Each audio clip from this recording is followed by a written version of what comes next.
porque estamos en un tiempo que nos toca vivir hoy en día, donde todo es diferente.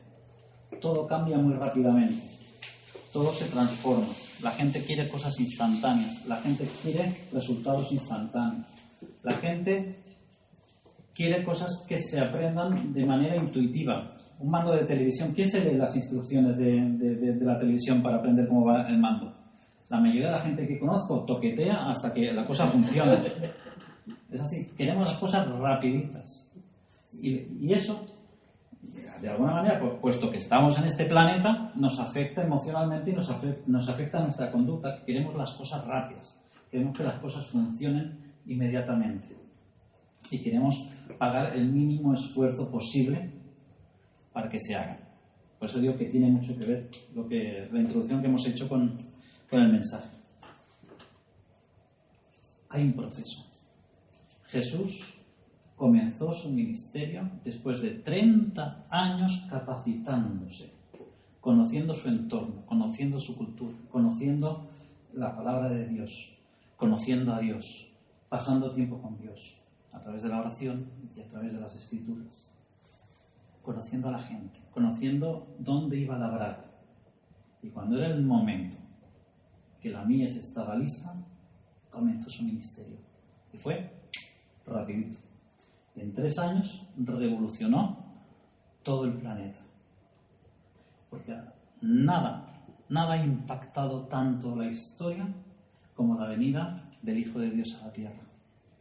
La impactó de tal manera que ¿en qué año nos encontramos? En el 2018, después de Cristo. Cambió la historia. Y quien niega eso es que no conoce la historia. Y eso lo hizo en 3 años, no en 33.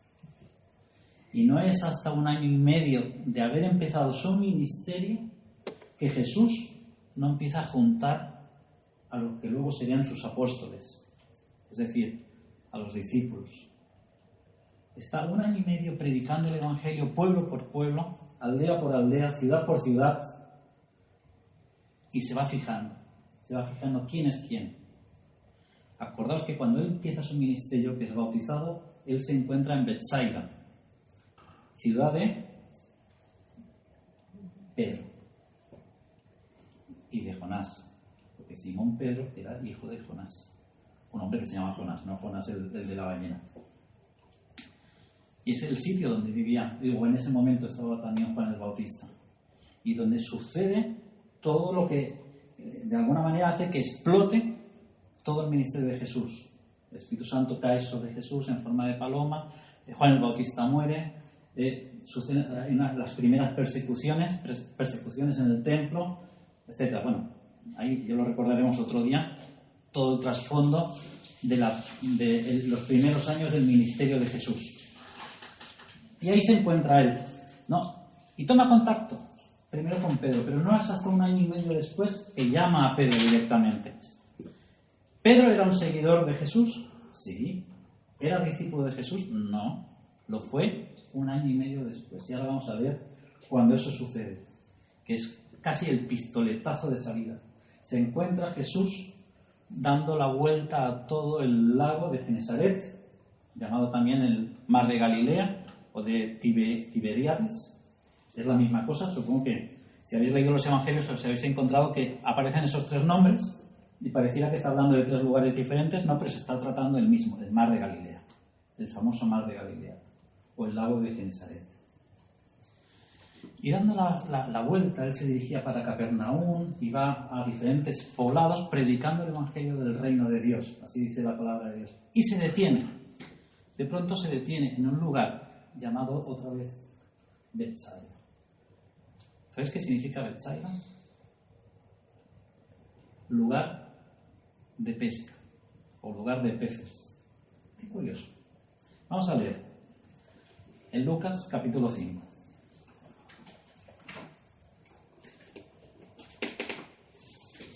Y versículo 1 en adelante.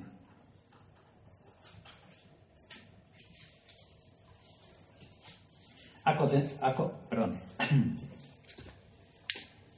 Para eso tengo el agua. Aconteció que estando Jesús Ahí, si leemos más atrás, vemos todo lo que acaba de suceder. De hecho, la noche anterior Jesús está cenando en la casa de Pedro, que es cuando sana a la suegra de Pedro. ¿Os acordáis de esa escena? Pues eso sucede la noche anterior. Entonces, acontece que estando Jesús junto al lago de Genesaret, el mar de Galilea, el gentío se agolpaba sobre él para oír la palabra de Dios. ¿Os acordáis la semana pasada que hablábamos de que el propio Jesús, cuando alimenta a la multitud, le recrimina? Dice, no me seguís ni por las señales ni por lo que digo, me estáis siguiendo porque os estoy dando de comer. Eso ya sucedió. Y aquí está sucediendo otra cosa. La multitud empieza a agolparse para escuchar la palabra de Dios. Me recuerda esa escena, la escena en el patio grande de Jerusalén, cuando Nehemías relata que está Esdras junto con otros maestros de la ley enseñando al pueblo, y la multitud se agolpaba porque explicaban las escrituras dándoles sentido a lo que leían. Y un poco estaría pasando la misma situación aquí con Jesús. La gente se agolpaba. ¿Qué pasa? ¿Que no se leían las escrituras en Jerusalén? ¿No se leían las escrituras en Israel? Claro que se leían. En cada esquina, en las sinagogas, en el templo. ¿Pero por qué no se agolpaban ahí? ¿Qué estaba sucediendo? Que ahí no se agolpaban. Es posible que estos rabinos, estos maestros, esos sacerdotes o esos fariseos o esos saduceos, todo esto eran movimientos hebreos, leyeran las escrituras de manera que nadie las entendía. Y Jesús estuvo 30 años preparándose para que el pueblo sobre el cual él tenía compasión pudieran escuchar las escrituras dándoles sentido. Y dándoles sentidos no significa solo que las entendían con claridad, sino que las podían aplicar a su vida cotidiana. Porque para que la palabra de Dios sea viva y eficaz, uno le ha de encontrar el sentido que sea aplicable a nuestra vida cotidiana. Si no, simplemente es leer las escrituras. Puede ser frío, puede ser hasta aburrido. Pero cuando es aplicable, cobra sentido, cobra vida. Y ahí estaba Jesús, y el gentío se agolpaba sobre él, o sea, lo más cerca posible para escuchar la palabra de Dios, lo cual implica que había tanta gente que los de atrás no podían escucharle, por eso es que se agolpaban, querían estar bien cerquita. Lo que obliga a Jesús a hacer lo siguiente: y vio 2 barcas que estaban cerca de la orilla del lago, y los pescadores, habiendo descendido de ellas, lavaban sus redes, lo cual indica que era bien tempranito.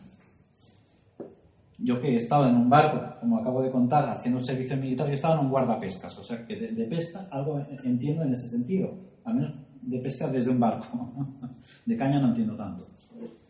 Y yo sé que es a las 5, 6 y hasta máximo a las 8 de la mañana que los pescadores lavan sus redes. No es más tarde. ¿Por qué? Porque salen a pescar a las 3 de la mañana. Lo que en ese tiempo se llamaba la segunda vigilia. Y ahí estaban, lavaban sus redes. Las lavaban con el agua, quitaban lo que se enreda, las algas, ramas secas, peces que no valen, cangrejos a veces. Y ahí estaban, dejándolas bien limpitas para seguir trabajando al día siguiente. Y Jesús, ¿qué es lo que hace? Retrocede un poco y entra en una de esas barcas. Se sube a una de esas barcas que había. Había 2, dice que había 2. O por lo menos él relata que había 2. Y se sube en una que era, ¿de quién? De Simón, al que conocemos como Pedro. O sea, era de él, era propiedad de él. Y le rogó, le pidió permiso, que la apartase de tierra un poquito.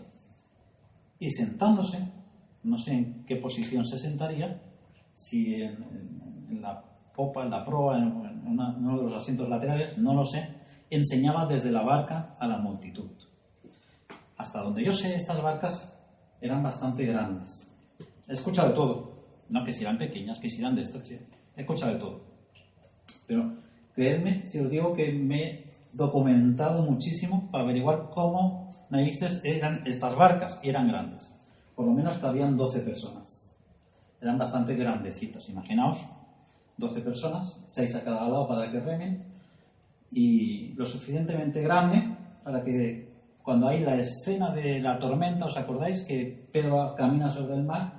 Había un montón de gente en esa barca. Bueno, pues era una de estas barcas. De hecho, en Betsaida han hecho unas excavaciones y han encontrado, drenando el lago, porque tenían que hacer una construcción, encontraron unas ruinas que tienen una inscripción muy interesante. Ya os daré el enlace, no sé si está en internet. Hay una inscripción en una de las piedras bajas, es decir, que ya llevaba enterrado ahí eso cerca de 2000 años, que ponía casa de Cefas. Sí. ¿Quién es Cefas? Pedro. La madre de Pedro. La suegra. Pedro. Sí. Pedro. Sí. Pedro. Sí. ¿Y qué había en el jardín? Por decirlo así, porque estaba sumergido. Sí. Había un barco, todavía con sus cuerdas y sus amarras, que por lo que sea se había hundido y había quedado enterrado bajo un montón de lodo, que al drenar eso salió, y ahora ese barco está en el Museo de Israel, ¿no? Porque data exactamente de 2000 años atrás. Creen que era de Pedro.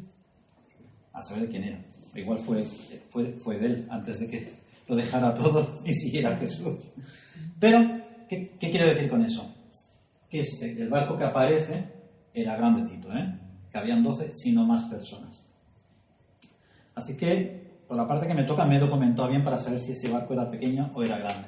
Así que ahí está Jesús, sentado en algún lugar de ese barco, alejado de tierra, pero no mucho lo suficiente como para hacerse oír.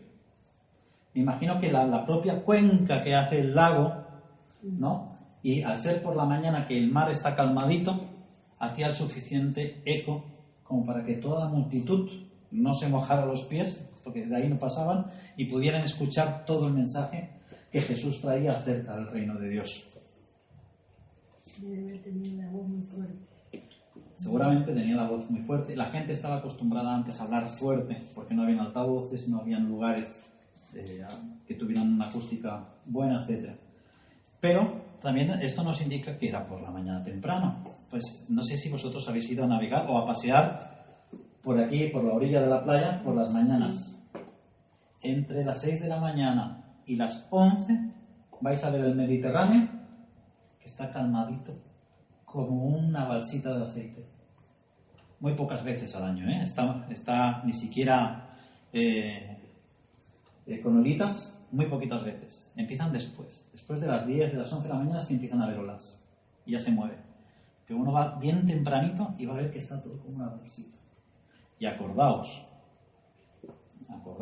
que aunque el mar de Galilea está en el interior, que era agua dulce, la cultura era mediterránea. O sea, el Mediterráneo estaba bien al ladito, ¿no? Así que no creo que climatológicamente variara mucho la cosa. De hecho, si hablamos de lagos, yo conozco un lago, el pantano de Trem, que en dimensiones se parece, porque este mar de Galilea tenía 30 kilómetros de largo y 13 o 15 de ancho. Entonces aquí hay el pantano de Trem, que tiene 13 kilómetros de largo y en su lado más ancho tiene 4 kilómetros. Así que si uno lo visita se puede hacer la idea. Creedme que uno va por la mañana y está calmadito. No sé qué hay en la atmósfera, en el clima, de eso no entiendo, pero está calmadito. Uno va por la tarde y ese lago está con olas. Tanto que hacen surf y es un lago, es un pantano. Así que imaginaos en este mar de Galilea. Y ahí está Jesús, hablándole a la multitud. Cuando terminó de hablar, él acabó de predicar y decir lo que tenía que decir. Yo no sé si despidió a la gente, le dijo que se fueran, o él simplemente se fue para que los demás se marcharan. Y quizá, no lo sé, como no podía bajarse por ahí porque estaba la multitud y lo hubieran continuado siguiendo, le dice a Pedro, a Simón, dice: boga mar adentro y echad vuestras redes para pescar. Esto es maravilloso. Hay tal enseñanza encerrada en una sola frase que podríamos estar hablando de eso, yo creo que días, ¿no? Bogar. Bogar es remar, no significa otra cosa que remar. Rema, mar adentro. Fíjate que le está llamando todo el lago de Genesaret, la orilla del lago, aléjate un poquito de la orilla del lago, etc. Y de pronto Jesús dice, boga mar adentro. Rema mar adentro. Jesús como que le da una magnitud mayor a la que se le estaba dando en principio, a la que relata el propio Lucas. Probablemente porque Lucas no era de esa zona y en su contexto conocía el nombre de ese lago, de ese mar de Galilea, por lago de Genesaret. Y por eso no le llama de otro nombre. Pero Jesús era de ahí. Y como ahora está relatando las palabras del propio Jesús, dice que Jesús dijo, rema mar adentro. Jesús le llamaba mar, por más que Lucas le llamara lago. No tiene más importancia. Pero eso nos da la oportunidad de imaginarnos en nuestro contexto, que no conocemos quizá lagos tan grandes, que estamos hablando del mar. Imaginaos ahí frente a la playa, y quién ha tenido la oportunidad de navegar por aquí, por el mar este o por el que sea, hasta tal punto que no ves la orilla. Yo he tenido la oportunidad, gracias a Dios, he ido en barco varias veces a Mallorca y hay un punto que no ves ni Mallorca ni ves Barcelona. Queda un poquito friki, pero porque es aquí cerquita, no vas si vas en un barco grande. Pero bueno, también he estado donde hice el servicio militar, vuelvo a repetir, que era una cascada de nuez. Era un barquito que tenía 35 metros de eslora y era el mar de Galicia, que es bien bravo. De hecho, le llaman la Costa da Morte, por algo será.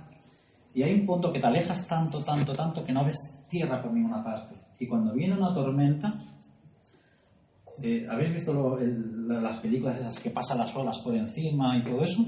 ¿No? Los barcos se levantan, así tal cual, créanme. A veces lo cuento y no se lo creen. Es así, que tú piensas, esto se hunde, cruje por todas partes, por más que era de hierro. Así que les está diciendo, esto tan interesante, a Pedro y los que con Pedro iban. Pero siempre se dirige a Pedro porque la barca era de Pedro. Rema mar adentro y echad vuestras redes para pescar. O sea, no le dice que se aventure a ir más adentro. No le dice que vaya otra vez por capricho. No era para que lo trasladara del punto A al punto E. No era para probar si eran lo suficientemente valientes. ¿Era para qué? Es que les dice que remen mar adentro para que echen sus redes y pesquen. Para que echen sus redes y pesquen. Todos estamos un poco, algunos más, otros menos, acomodados en nuestra rutina, en nuestras cosas diarias, en nuestra vida cotidiana, a veces quiero inventarme palabras, en nuestra vida cotidiana, lo cual hace que, ¿no habéis oído hablar de la palabra nuestra zona de confort? Que está muy de moda hoy en día, ¿no? Nuestra zona de comodidad. Bueno, pues por naturaleza el ser humano busca ese área de comodidad, esa zona de confort, ¿no? Que es donde los lugares, las formas y las costumbres que uno conoce, donde se siente cómodo, donde se siente seguro, donde, aunque tenga problemas o no los tenga, es la situación que conoce, porque uno desde pequeño pues se cría en ese entorno más o menos y de alguna manera es ahí donde se siente seguro. Aunque la mayoría de vosotros habéis venido de otro país, eso ya salir de vuestra zona de confort, eso es un paso importante que la mayoría de las personas no hacen, ¿no? De hecho, casi cualquier español que podéis hablar aquí en España, lo más que hace es trasladarse en la propia península, pero no ha ido a otro país. Y vosotros sí que habéis hecho eso. Y eso os da un plus, os da algo que os hace estar un poquito por delante, porque habéis sido capaces de saliros de un área, de vuestra zona de confort e ir a otro país, para lo que sea. Aunque, como digo siempre, sois misioneros involuntarios en tierra extraña. Pero bueno, aunque las razones originales fueran otras. Ahora bien, ¿qué nos pasa como seres humanos? Que no queremos salir de aquello que conocemos y nos resistimos a cambiar, nos resistimos a tomar decisiones arriesgadas. Incluso cuando Jesús, a través del Espíritu Santo, nos está diciendo que hagamos algo diferente, nos resistimos. Porque recordamos sin querer, bueno, Señor, es que tú te manifestaste en mi vida de tal forma. Y le queremos decir a Dios que de tal forma te has de seguir manifestando en mi vida. Y a veces puede ser que sí, pero muchas veces va a ser que no. Porque de la misma manera que Jesús le dice a Simón Pedro y a los que con él estaban en la barca, rema mar adentro, les está haciendo salir de lo que conocen. Y la prueba está que la contestación de Pedro, que respondiendo Simón le dijo, Maestro, toda la noche hemos estado trabajando. ¿Trabajando haciendo qué? Intentando pescar. Y nada hemos pescado. Mas en tu palabra echaré la red. Esa es la diferencia. Eso es lo que marcó la diferencia con lo que va a suceder después, que cambia la historia. Nosotros podemos cambiar nuestra historia. Hoy se llama Cambia tu destino. No existe tal destino. Solo Dios tiene el control de nuestras vidas y nosotros de obedecerla. Porque nosotros podemos no obedecer a Dios. Y como hablé, ¿os acordáis en el mensaje de las lentejas? Podemos disfrutar de la herencia, pero no tenerla completamente. Podemos disfrutar de las bondades de Dios, pero no tener toda nuestra herencia. Y Pedro se queja. Pedro le recrimina a Jesús, porque para él, aparte de un buen maestro, porque le llama maestro, cree o sospecha que es el Mesías. De hecho, si leemos la historia de cuando Pedro conoce por primera vez a Jesús, es que le vienen diciendo, que he conocido al Mesías, ¿no? Y ahí, a lo largo de ese tiempo, hay un poco de dudas, que sí, que no. Pero aquí va a suceder algo diferente que cambia la vida de Pedro y, en consecuencia, la vida de los demás. ¿Cuántas veces nos limitamos nosotros mismos y nos conformamos con lo que tenemos? Nos conformamos con lo que hemos conocido hasta ahora o con lo mejor que hemos conocido hasta ahora. Mira, hubo un momento en mi vida que fue espectacular espiritualmente o con lo que sea. Estamos trabajando con temas espirituales, voy a centrarme en eso. Pero en las cosas de la vida sucede exactamente igual. No hay diferencia, porque somos seres integrales. Somos cuerpo, alma y espíritu. Y Dios nos salva integralmente, nos salva a todos nosotros. Así que lo que nos sucede en la vida cotidiana tiene mucho que ver con lo que nos suceda en la vida espiritual. El creyente es el que casi siempre separa las dos cosas. Por eso nos metemos en los arrozales que nos metemos. Pero otro día hablaré de eso. Así que la parte que nos concierne ahora mismo es la espiritual, ¿no? O lo que a nuestra trayectoria espiritual se refiere. Disfrutamos en algún momento de nuestra vida de algo espectacular y queremos y todo lo que nos movemos es en busca de que vuelva a suceder eso que sucedió, y a veces no sucede de esa manera, porque Dios quiere cambios. Dios quiere que nos arriesguemos. Dios quiere que rememos mar adentro. Remar implica una cosa importante: movimiento. Esperar en Dios es esperar moviéndote, remando. ¿Hacia dónde? Hacia donde Dios te ponga en ese momento. Estamos aquí. Estamos haciendo misiones, en misiones. Estamos en la alabanza. Estemos donde Dios nos haya puesto en ese momento, vamos a remar. ¿Hacia dónde? Siempre, creedme, siempre hacia lo profundo. Siempre hacia aquel horizonte que desconocemos. Siempre hacia aquella zona que nos da miedo. Hacia aquella zona que es profunda, que solo podemos depender de Dios. Porque nuestra humanidad nos lleva siempre a remar para el que rema, porque la mayoría de los cristianos no reman. Afortunadamente, los que estamos aquí somos remeros. Y vamos a remar y estamos remando. Pero, ojo, no corramos el riesgo de remar por la orillita todo el tiempo, rodeando el lago, por donde conocemos, por donde hemos experimentado a veces buenas sensaciones y buenas experiencias. Vamos a remar hacia allí donde desconocemos, hacia allí donde Dios nos está llevando. Vamos a remar donde no sabemos cómo va a suceder las cosas.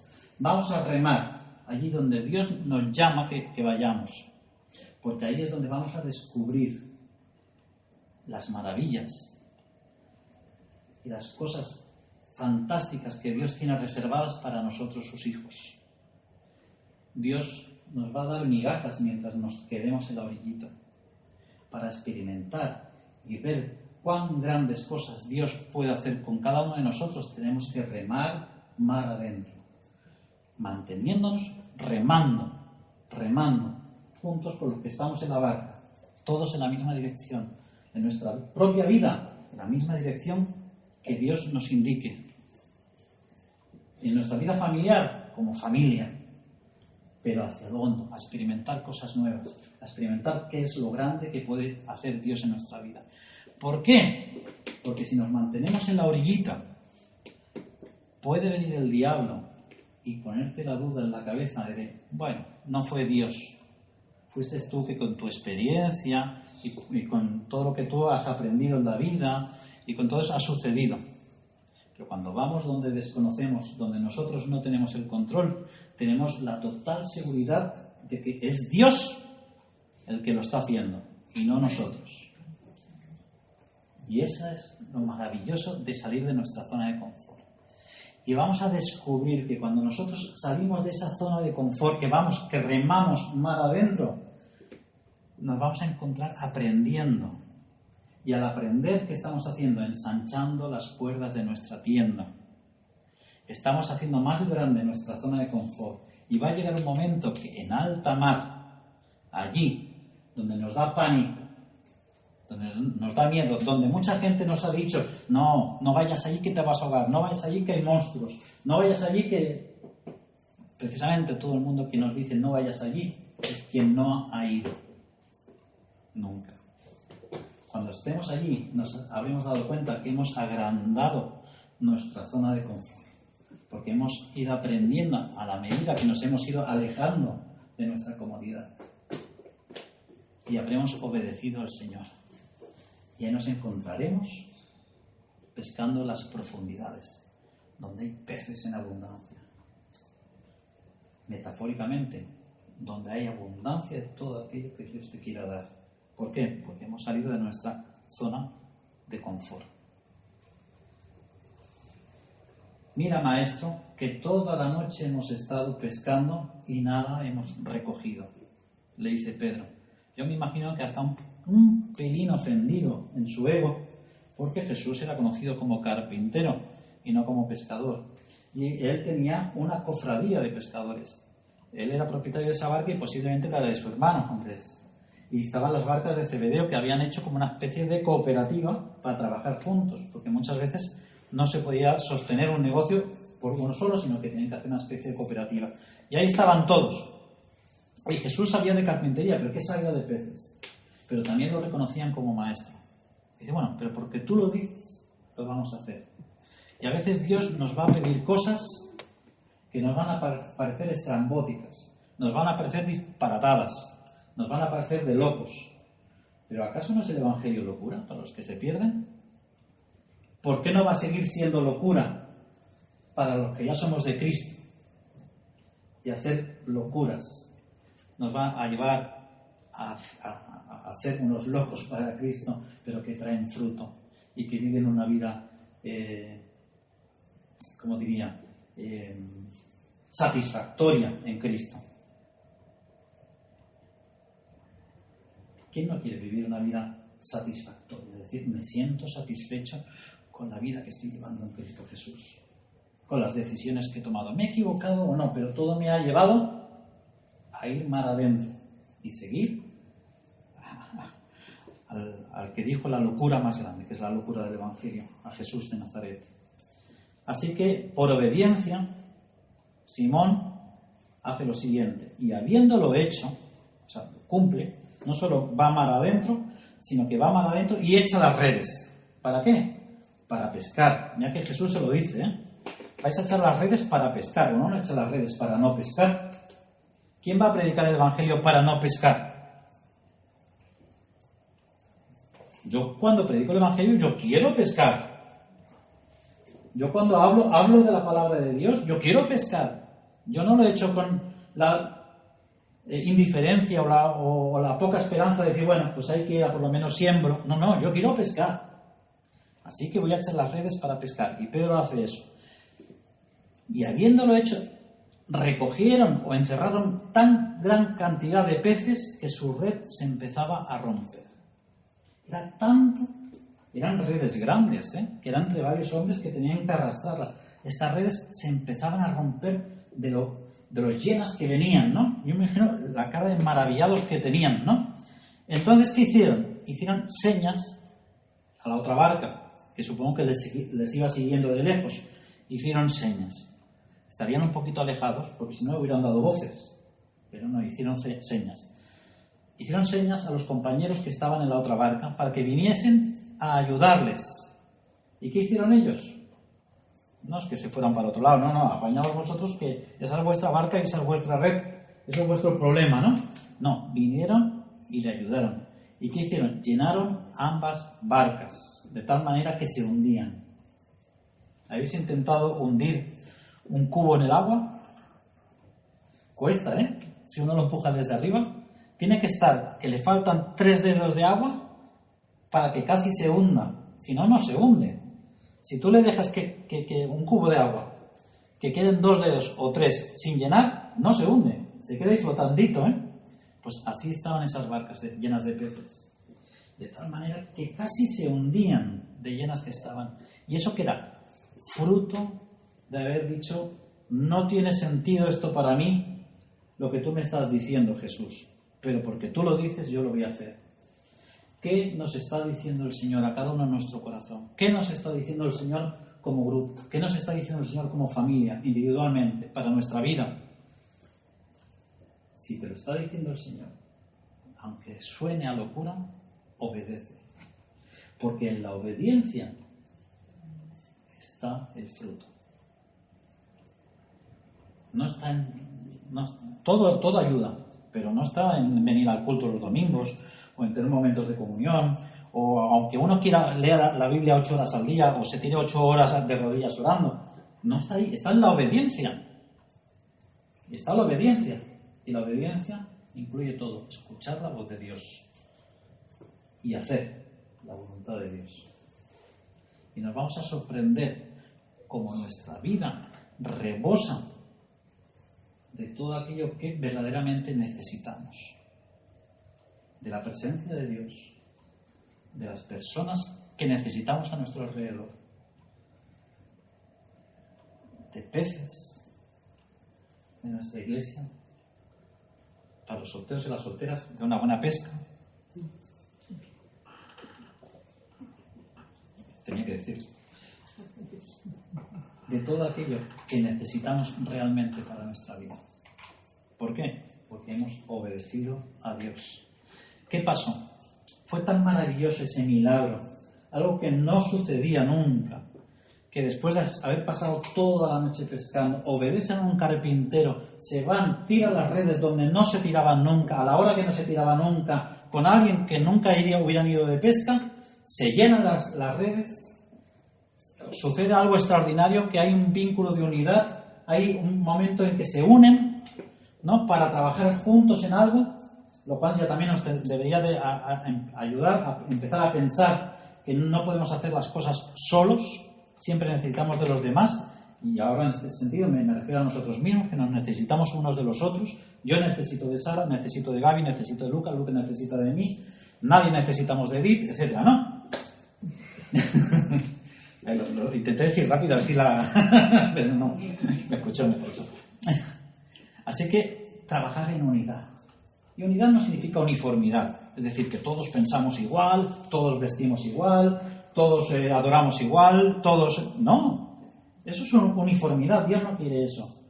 Dios quiere gente diferente, gente de diferentes países, gente de diferentes culturas, gente con más guapos y más feos, más gordos y más flacos, mujeres y hombres, pero trabajando unidos con un mismo propósito.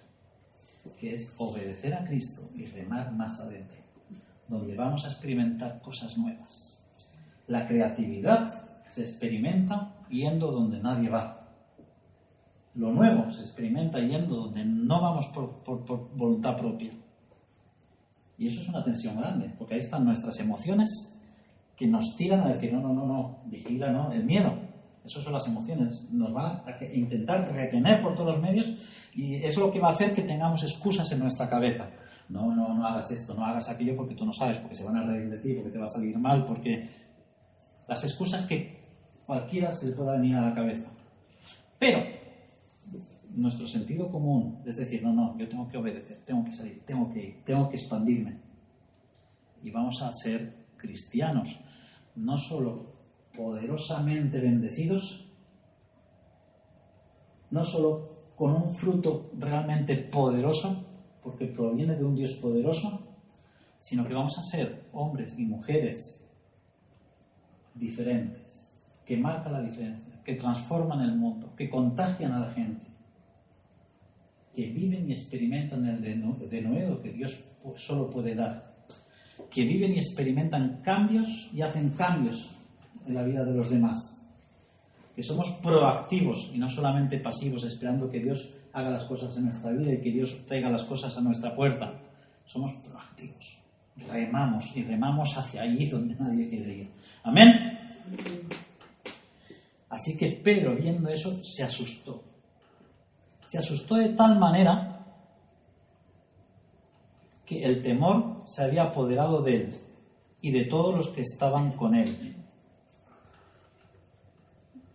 Y es cuando Simón le dice, Señor, apiádate de mí, ¿no? Porque soy hombre pecador. Porque vio eso tan grande. Y había algo encima en la cultura judía que creían que si presenciaban un milagro en primera persona tan extraordinario de parte de Dios, que iban a morir. Por eso es que pide perdón, Señor, apiádate de mí, ¿no? Soy hombre pecador, como que dicen, no me fulmines aquí mismo, porque ahí es que se da cuenta de que Él es Dios, que había oído que era el Mesías, que el Mesías había venido, pero ¿cómo que no se lo acababa de creer? Y ahí se da cuenta de que era Dios mismo quien nos está diciendo las cosas. Y a veces cuando leemos las Escrituras, tan acostumbrados estamos a manejar este papel finito y estas cubiertas de cuero, que no nos damos cuenta de que quien nos habla a través de esto es Dios mismo. Y deberíamos de caer panza abajo al suelo. Señor, ten piedad de mí, porque soy hombre, soy mujer pecadora. Pero me encanta la reacción de Jesús, que dice, no temas, desde ahora serás pescadora de hombres. Que una traducción más literal, más exacta, dice, si no, buscarlo por internet. De hecho, yo os recomiendo que investiguéis todo lo que yo digo, porque me puedo equivocar. Pero intento no equivocarme porque me intento documentar mucho. Pero yo creo que debéis de ser nobles como los de Berea. ¿Os acordáis en Hechos 11-17 creo que es? Dice, y estos eran más nobles que los de Berea, porque escudriñaban todos los días para ver si lo que los apóstoles decían era cierto. O sea que hay que escudriñar, no creéis todo lo que dice la gente, ni siquiera lo que digo yo, que ya me procuró que lo que digo sea correcto. Pero que todos tenemos responsabilidad de investigar la palabra de Dios, ¿no? Porque igual yo digo muchas cosas buenas, pero de pronto viene alguien que no las dice tan buenas. Y dice Jesús, no temas, desde ahora serás pescador de hombres. Literalmente dice, no temas, no tengas ningún miedo, porque vas a estar pescando hombres para la vida. Que en un contexto dice, ahora has pescado para muerte, pero ahora vas a pescar para vida. Y no solo dice en un futuro incierto, sino ya. Has demostrado, has creído en mí, ¿no? Caíste de rodillas confesando que yo soy Dios. Pues ahora yo te hago pescador de hombres y vas a estar pescando hombres, personas, para la vida eterna. Así que, hermanos,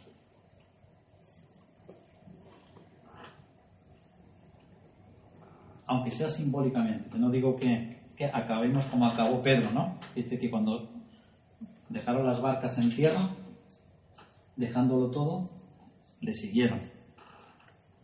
Porque a unos pocos llama al Señor para que lo dejen todo.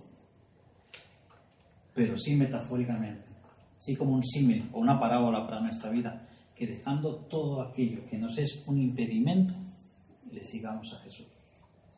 Porque cuando Jesús dice, el que no deja padre o madre por causa de mí, no es digno de mí. El que no deja, ¿os acordáis? No está queriendo decir que uno abandone a la mujer, o que abandone a los hijos, o que abandone a su padre. Está queriendo decir, quien no me pone primero a mí, que a todo lo demás, no es digno de mí. Así que vamos a analizar nuestra vida. Y si hay algo que nos está impidiendo, sea emocional, sea circunstancial, contextual, es decir, cualquier cosa que nos rodee aquí nos impida remar más adentro, allí donde Dios nos está llamando, vamos a buscar la manera de zafarnos, de quitarnos ese impedimento de encima. Para la mayoría de nosotros, ese impedimento suele estar aquí.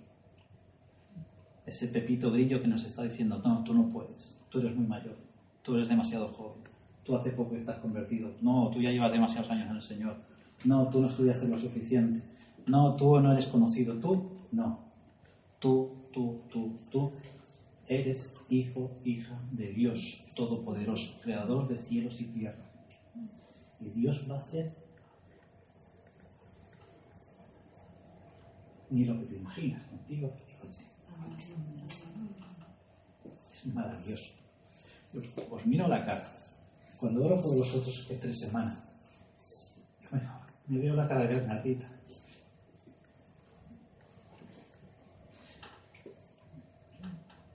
Creedme cuando os digo que os amo profundamente.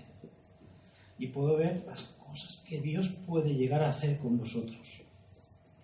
Es maravilloso.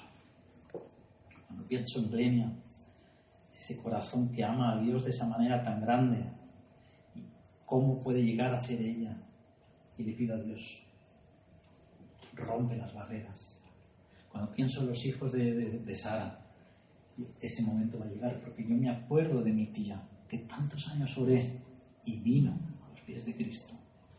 Cuando me acuerdo de cada uno, yo sé que Dios tiene propósitos grandes, pero está en tu responsabilidad, está en tu mano agarrar un remo, agarrar el otro y comenzar a remar como alma que persigue el diablo, dicen, y rema y rema y rema y sigue a Cristo y obedece a Cristo, que va a hacer cosas tan maravillosas que caeremos a tierra espantados de tanto milagro.